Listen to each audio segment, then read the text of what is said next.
السلام علیکم زم بختیار جان حسرت او تاسو ګورئ په پښتو فاین ټي وي باندې د نن ورځې تر دې دمه خبرونه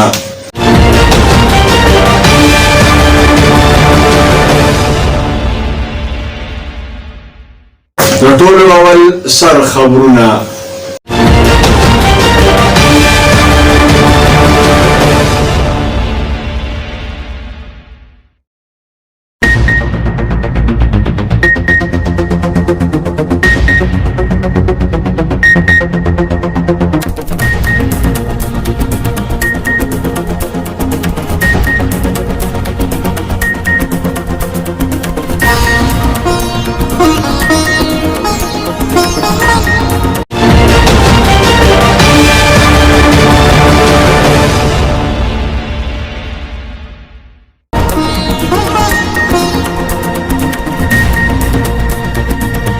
په وطن کې د کرونا وایرس په کیسونو کې رو بیا اضافه شروع شوه. په منی لانډرینګ کیس کې د اپوزیشن لیډر شهباز شریف ضمانت مسترد شو گرفتار کړی شو.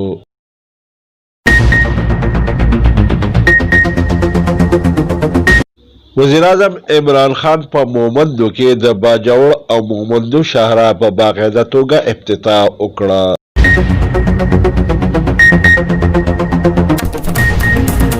په اسپیټال کې د طلال چودري کمره خالي پرته ده. پولیس افسران خبرې اترې کوي.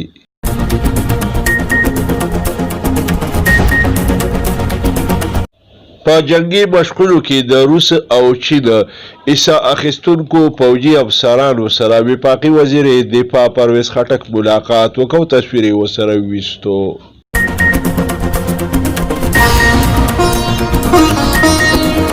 په لندن کې نامعلومو مخپټو د پخواني وزیر اعظم میا محمد نواز شریف د پلیټ مخې ته احتجاجي مظاهره وکړه.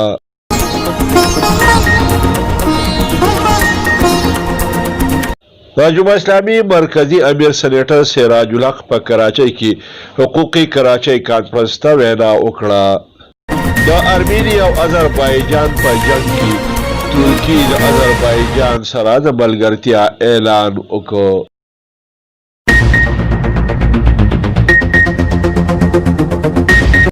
د صوبایي حکومت جوړه شوې موټروې به نن په 13 سپتمبر باندې د عوامو لپاره کولاو کړی شي.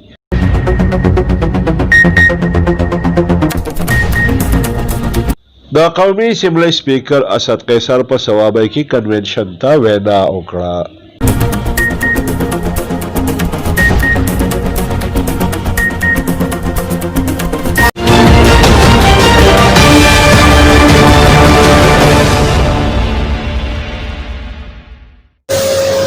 اوس د دې خبرونو تفصیل.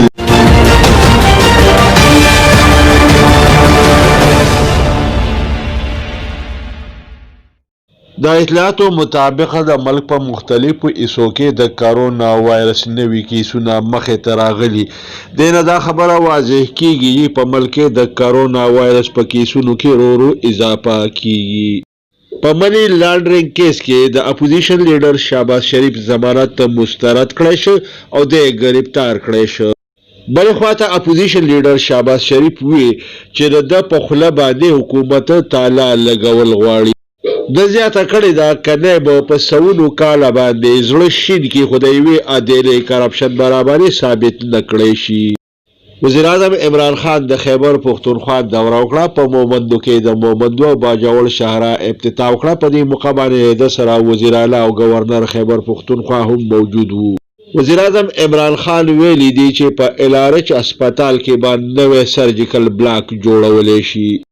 د آرمی چیف سره یو ځای د شیخ زید روډ افتتاح هم وکړه. یوې خواته په اسپیټال کې پولیس افسران لګیا دي یو بل سره خبرې اترې کوي او بلې خواته د طلال چودري کمره خالی پرته ده. په جنگي مشغولو کې د روس او چین عیسا اخیستونکي پوځي افسرانو سره وفاقي وزیر دفاع پرویز خټک ملاقات وکړ او دې سره یې تصویرونه وویستل.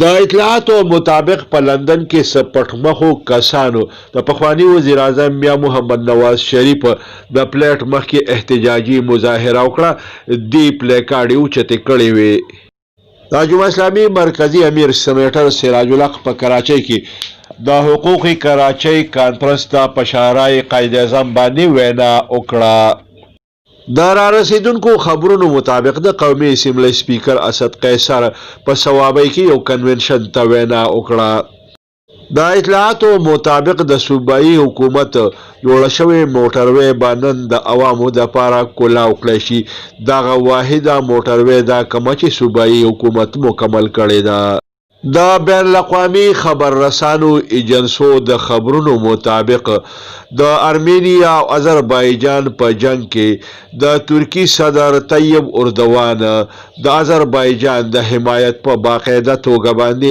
اعلان کړی دی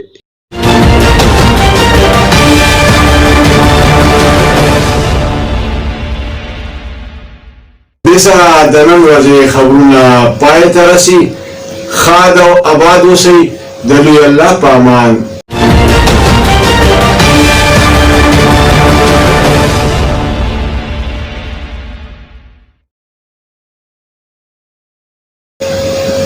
کتونکو پښتو فاین ټي وي سبسکرایب کړئ د ټلۍ په بټن ګوته کړئ او دا رنګ دا خبرونه کتل د خپل ژوند معلوم